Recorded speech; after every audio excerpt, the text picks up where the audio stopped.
RPG 그대로의 RPG 불멸의 전사 2. All right, we're back. It's time for the ace match. And this one actually I think is going to be very close. I was a little bit surprised they picked Rogue.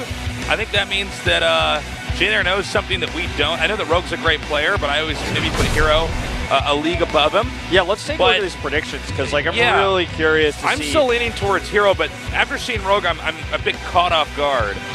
I was a bit surprised too, but Rogue has done the unthinkable in the past. He was actually the first player to beat Zest. And, oh, look at this, 4-3. Wow, okay. I'm with the Korean commentators and GTR here, I guess, whereas actually Monday Casters with you and Valdez. But Rogue has shown great best-of-1 builds in ace matches. He did the first Baneling drop in Pro League versus Zest and beat him there. He's got great CVP. I have more faith in him in this tense moment than I do in herO, which is weird to say because herO is so famous for playing in ace matches, but I believe this is not the same herO that we saw last year. Well, you know, one thing about CJ is it can be a bit of a one-man army. I mean, I think herO overshadows a lot of his teammates. I don't think that's an unfair statement at all. But herO had a pretty decent lineup. They had some of the weaker players on Jin coming out early, like Creator. Hyun, I don't want to say he's weak, but I think he's weaker by comparison to the other Jin players. They ended up evening this out at 2-2 when the powerhouse players from Jin came out. But this may be an experiment by Jin to really demonstrate how strong of a team they are. I would have thought the obvious pick would have been SOS or Maru or Pure, you know, one of those three. I would put Rogue right at like rank 4, but maybe they're really giving Rogue an opportunity to put the pressure on him and outmaneuver herO. And Rogue has had some very good disarming builds in this matchup that herO might not have the same kind of practice against. Yeah. Keep in mind the Protoss Rogue gets to practice against are pretty good. All right, looks like our game's loaded up. Let's do this. The final match, the ace match, herO against Rogue, to see who wins tonight's Pro League 2016.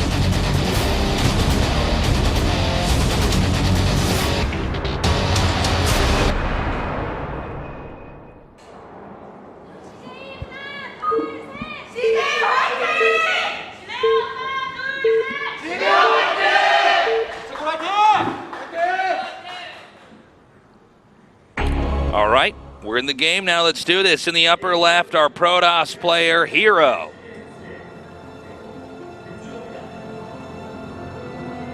And in the bottom right, in the green from Jin it's Rogue. All coming down to this one game. The winner here wins it all for their team. Jin currently ranked number 1. CJ at the bottom of the totem pole here. Yeah, a win for Jin would put them at 6-0 and plus 12. They already secured first place, as I mentioned many times tonight. But this would just be a big pride thing and a big win for Rogue. A win for CJ would actually put them at 3-3 and -3, which would actually put them like kind of in the middle of things. There's like so many teams close right now that it's hard to actually decide. We really have to look at next week's match. Yeah, it's been a bit of a bloodbath here in the middle rankings, so it's kind of tough to tell who's going to come out on top as, but a loss each here, games get done. A loss here will basically make it nearly impossible to make it. Yeah, they should be knocked into oblivion. CJ is if they lose here. So this is a lot of pressure here for herO. Now, about a month ago, we saw Rogue having a lot of very not clutch games. I mean, he was choking pretty hard. But I'm assuming he's worked through that, or Jin would not be putting him out here. I think this is, in a sense, a test. Yeah, it could be. Like, well, you know, Jin is so high up in the rankings, I can't see them falling out of the top 3. Using Rogue in playoffs is a risky beast. We've seen it work out really well in the past. Sometimes it's really cost them big matches. Their match versus CJ in round 2 last year in the finals was a Rogue came out and choked it. And we've seen this in the past from sometimes he has these moments where he just messes up when the pressure is at its highest. I think this is a moment of like, prove yourself and maybe you'll play in the finals, you know, round 2 here. Or maybe we'll use you earlier than we expected. Or maybe yeah, I guess there is a little bit of room for experimenting here from Jin to say, okay, like where is Rogue at? Let's put him out in a very important match.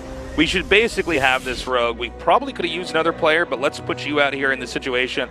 Or who knows, guys? Maybe Rogue's got some sick build on this map. It's impossible for us to know. Yeah, it's good for this map to be used, by the way. I know a lot of people were weirded out by this decision, but I think it's actually not bad at all, considering that Legacy is a different game, the different rates of expanding. So to bring this map out really lets us see how the game would operate you know, if it was out in a different time on different maps. So this is pretty cool. Yeah, 100% agree. Well, nothing really out of the ordinary just yet. Rogue's taking a third. He's getting a link speed. He's moving his Overlord into position, but that doesn't mean anything. As you know, this is just a normal scouting pattern here. Ooh, and some slick micro there to try to secure that probe kill. Not going to happen yet, but should happen with a few more turns of that probe. Now, we got the Twilight Council coming here. We may be seeing some kind of timing here. We're going to have to wait and let the game go on for a little bit longer. One fundamental fact about this map is that the Zerg can be hit from a lot of different angles. The Protoss as well, but it's usually Protoss that gets to hit Zerg first. So, no evolution chamber yet for Rogue. Keep your eyes on the production tab to the top left to see if that ever comes down. He will have Overlord speed, which is at this moment in time just going to be used purely for scouting. He doesn't have the ability to make drop Overlords just yet, so this has been a macro game from him so far. He doesn't have like the crazy clever plan, whereas herO's plan is going to be Glaives. We're going to see a Warp Prism. We may see the Gateway Explosion, as you like to call it, come up here in just a moment, as he gets fully saturated in these 2 bases. And look at this, scouted at the worst possible moment, seeing the Glaives, the Gateways, the Robo. And he's even just going to make it in his face. Roach Warren comes down immediately as Rogue's like, okay, well, this is a Adept push, obviously. Yeah. Like, it's so obvious. Now, is this too standard? And he sees the other gateways as well, so I believe he sees this is going to be 7 gates total here. So I'm curious to see how exactly this is going to pan out. A lot of it will come down to the architecture of the map and how fast Rogue is at responding. This is not not a new strategy. It's actually quite a bit old. Yeah. So we're going to have to wait and see how he handles this. It also says a lot, I think, about the meta, because it's like if you scout this completely, I mean, you knew everything. Yeah. What do you choose to respond with? Does it work and does it not work? Because this is not going to be a moment where it's like, oh, I guess he didn't know. It's like, no, he knows literally everything. He basically has a map hack. Yeah, we don't see him like making a bunch of drones and we think, poor guy, he's going to die in a little bit. The Adepts are coming out. Yeah, the third base is ready. The third base is not the easiest thing to defend, but the distance it takes to get there makes it enough of an obscure location that Zerg can usually interrupt that, and creep is usually pretty easy to get in this territory. So he's going to poke in with 1 Adept.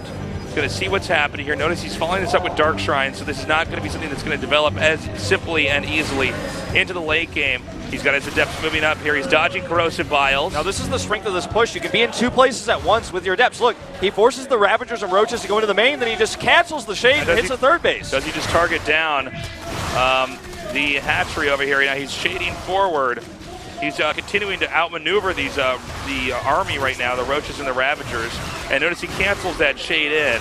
And these have attack speed. These are very powerful Adepts here. He's having to use the Corrosive Vials to try to zone, and then he can just cancel again. The follow-up here, oh, very nice. The follow-up is going to be a DT warp in. We're very close to having that become a reality. Now, does he try to hold the ramp? No. Instead, he comes down here. He's going to take out the Queen then rotate his Adepts elsewhere. He doesn't have a lair, and he doesn't have any Spore Crawlers, so the DTs are really scary here, actually, as the follow-up. He has no detection right now whatsoever, and he won't have any detection. Now, it's a game of cat and mouse right now. herO continuing to run around and do damage all over the map. The Adepts starting to tear through these Roaches down here at the bottom. The Adepts over here on screen are going to shade away in a moment's time into the main. I mean, herO is low on supply, right? It looks like this is over, but there's no detection. He could warp in DTs and turn this game around. Okay, here they are, 2 of them. DTC. No lair, just started. Okay, so he can actually right-click on the hatch if he wants. I think that's what he's going to try to do here. Or he might go for drones. Nope. Spores coming up now. These 2 DTs are going to kill his hatchery, I'd say, before that Spore's ready. But he needs to just surround them and make sure no more damage beyond this gets done. 3 Spores on the way. Look at this, even a little bit more harass, finding some damage. Now note he has a Robo back at home, so he's starting to make Immortals behind this. So he should have an army that can maybe hold off intense Roach play. The Spore is going to get done the moment that the DTs do get out. He's got some more Adepts coming in here. He's got to be careful not to overextend with these. You can't lose the Warp Prism to a Corrosive Vial. That's the scariest part. Nice micro from herO, but now, he's still significantly behind here. The question is, will a counterattack do it? I don't think so. I think there's just too many units. The War Prism's still out. He doesn't have the funds right now to make another hatch, at least for the time being, over here at this extra base. He's keeping him busy with these Adepts. You don't want to overextend, though. It's 67 supply for Protoss, 101 for Zerg. So Zerg has the bigger army, but might not have and it might not have as much of a technical army. He actually has to move the spine of the Spore down there because there's no detection. Now this this could be risky. We're going to see. He's going to expand again here, hoping that the Warp Prism is going to have a proper pin here on Rogue. He has a worker deficit, Rogue does, and he only has 2 hatcheries, and that's twofold the problem. The first problem being, of course, that he just simply doesn't have that third base saturation, but he also doesn't have a lot of larvae. So if he actually commits to a fight, loses it, or trades even sort of evenly, replacing his army is going to be tough, whereas herO has that third base coming up. He's keeping Rogue back with this harassment while he gets his third base, and this is definitely a game that's still winnable for herO, by all means. I think herO is doing a really good job playing this, especially with that stifled third there for Rogue. I mean, that's a really big problem. Disruptors are going to be out soon. It looks like he's going to be able to get this Overseer no problem, as Protoss is going to begin to build the sophisticated Protoss army, where we got Immortals, we're going to have Sentries here, Stalkers, all of that to try to back this up. And I think the potential counterattack timing's gone. I mean, it's now 90 to 106. A minute or two ago, Zerg was at 101. So Zerg has not grown at the same rate that herO has, and I think herO's not going to stop growing anytime soon. And with the Warp Prism, you can keep surveying the army movement here from Zerg. Zerg is really on the back foot right now, having to try to defend everything. Lurkers are on the way, like he's getting that Lurker den. This counterattack does nothing. There's DTs and a cannon. Very intelligent play here from a herO, knowing that that's basically going to defend almost anything that comes his way. The worker deficit's still a problem for Rogue. He's only just now rebuilt that hatchery. It's finished. I almost feel like Rogue should just use his larger army to hold on to a 4th base here instead of just kind of sitting back and greedily getting upgrades. I think he should be doing both. Well, I think what he might be doing is, because he's been so injured in this game, he might just try to gear up, do a big timing attack, and hope that he can balance this out, because I think to play a normal game from here, herO's always ahead, right? Yeah. But let's keep in mind, I mean, with a big Zerg army like this, it can be pretty scary. I mean, Roach Ravagers are no joke. I think moving out is going to be so tough because DTs plus Warp Prism speed, and even you can do Stalkers with Blink and everything else. He has Blink, right? I believe so. I believe so. Yeah, let's check here. Yeah, he's got Blink. Okay. He's going to have +2 shortly as well. I mean, it's not even halfway done yet, but it's on the cards. Now, is herO attacking out too soon here? It can be tough to know what exactly the supplies are going to be when you're the player in the booth at this moment, because there's been so much intense trading. He needs Lurkers so badly. 2 of them are morphing. Every time he has enough money for one, he really needs to be making more, I'd say. He needs more than just 2 to hold this push. He's got Ravagers, which will help zone with Corrosive Bile, as you can see. But this is a terrifying Protoss army. 2 Disruptors here, and those Lurkers are not ready yet. Great split. Good Still gets a few units.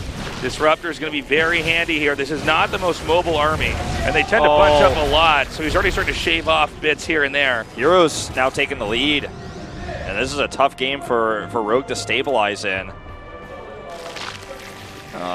4 more Lurkers on the way. I think those 2 that he was morphing earlier did survive, if I'm not mistaken. You don't see them on camera now. Okay, there they are. At a good angle as well, and he still has Corrosive Biles he can drop. Good splits yet again. That Disruptor actually kind of caught up at the front. He's going to target it down. Does not snipe that Disruptor, only bruising it. He's going to have to be careful here. Zerg does not want to overextend either. Yeah. Oh, he's really wants those Biles, but good micro from herO as well. He's kept the Warp Prism safe for the time being. There's also a spotting Stalker over here to take out any drone. Doesn't look like there was a drone sent there just yet, but Rogue was privy to that information. Now the Lurkers down here, they're still going to have a tough time against the Disruptors. Oh my god, especially when they're bunched up like this. Yeah. 2 go down instantly. Perfect play. All right, here we go again. No! Beautifully done. Cutting that Lurker count in half. He's continuing to warp in here. He's got a very good push position here. With his high ground edge here, he can keep chucking Disruptors down there. I think this is almost checkmate. I mean, he's got a 4th base, which, by the way, makes 5 cannons before he takes, just to be, like, insanely safe. Yeah. I think he's got this one in the bag, Tasteless. I think he does. Almost taking out that Lurker there. 2 Disruptor hits is the nail in the coffin for Lurkers. He's actually got the Lurker spread a little bit better out here. He does grab 1 Disruptor, but with 2 at a time coming out, he needs more than that. Now, he's got an Oracle here, too, in case he wants to try tagging the army. And he's just going to stay mobile with this. Now, the problem for Zerg against an army like this is you have to keep relocating your Lurkers, and you got to spread them out right every single time, which really burns through a lot of APM. Oh, look at this. They're not spread this time at all. Yeah, there we go. 2 more dead. And the Protoss army just leaves. Yeah, I already have a 4th base. He rotates back up here.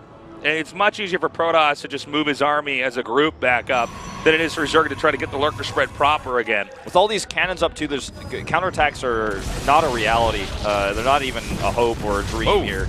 Overextension there. He's going to start with these disruptors coming out here again. Now the lurkers are spread well. You know, this is where they start to get some serious value. Like 2 shots for 1 lurker, yeah, it's still Nice a win, but like good angle here for herO. He might want to use his disruptors on the actual army, and oh, nicely done. Grabs another Ravager. He's in the lead by 15 supply here, 170 to 155. Worker count virtually the same. So Protoss is with a bigger army here. It's up to Zerg to try to survive this, to weather the storm. Yeah, it looks like Rogue wants to switch into Broodlords, but it's a long, long path. He's just now getting his Spire. Hive is done. Blink forward here as most of the army is out of position. Good Disruptor shot to help zone as well. And look, Blink Stalker's on the other side as well, and herO is just starting to do too much damage. I think he may be able to secure this 4th base this time. Yeah, he needs to run with that top army and then shove with this army that he has down here, and that's exactly what he's doing. The Ravagers also have a very difficult time against the Disruptors. They just can't get away quite in time.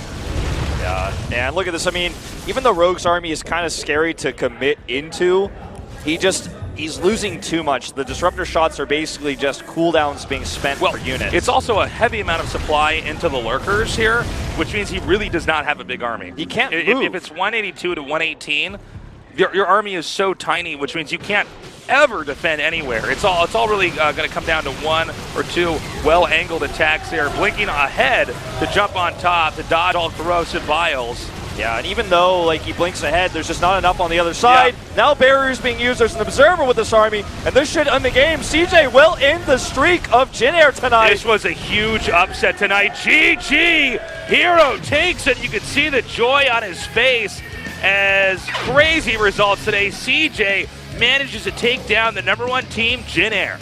herO has carried this team yet again this season. And with this win, his 2nd win tonight, he will tie Maru for 1st place in the winners ranking. And pretty crazy, man. Jin Air undefeated until this moment, and it really goes to 2 players. The same way herO and Bill have been carrying the team to playoffs last season. We're starting to see it happen here again in round 2. They've carried the team, just the 2 of them. Tonight, against the toughest team, the best team in Pro League right now, herO and Bill take their wins and get them through. This is a huge moment. There's going to be a big celebration for sure after this for CJ. They all banded together. They played their very best, and that's what they had to do to win here. Really, really great plays. Now, and I really feel for Rogue here, because Jin Air probably could have taken this if they hadn't put out Rogue, but they did put out Rogue. I think it was a big test for him, probably one of the more stressful moments of his career, and he did not perform. Yeah, it was a bit of a gambit how they played it today, and it cost them their perfect streak. But guess what? The reality is they're still in 1st place. They're still going to the round 2 finals. So that's why a day like today allows you to make choices like this. Whereas for herO, he's like, man, if I didn't win this, they're like, it's not like they're trolling or anything, but they're really just trying to experiment. And I can't even beat the experimenter when this is so important for my team. And if I lose this, I don't go to the playoffs. You know, it's a really stressful moment for herO, but he played so damn well. He was down so much in supply. Take a look here. Now CJ Entis at #4. Nicely done. And even if KT loses their next match, 0-3, they'll still have a better indicator than CJ. So it's a really scary moment, because Samsung can pass CJ with any win they take at all and knock them to the bottom 3. So this doesn't secure CJ a spot by any means. Still very much up in the air. So still though, as a singular win here for CJ, this is a pretty great day for them. And that puts herO now with 11 wins. 4 losses, unlike Maru's 0 losses, but still some pretty impressive results. Yeah, losses don't count in this. It's still obviously a more impressive run for Maru, but they still tie for 1st. And just a great amount of showcasing of skill from herO tonight. Biel played a good game too, very strategic, technical ZVZ. But when you look at this lineup in the winners ranking,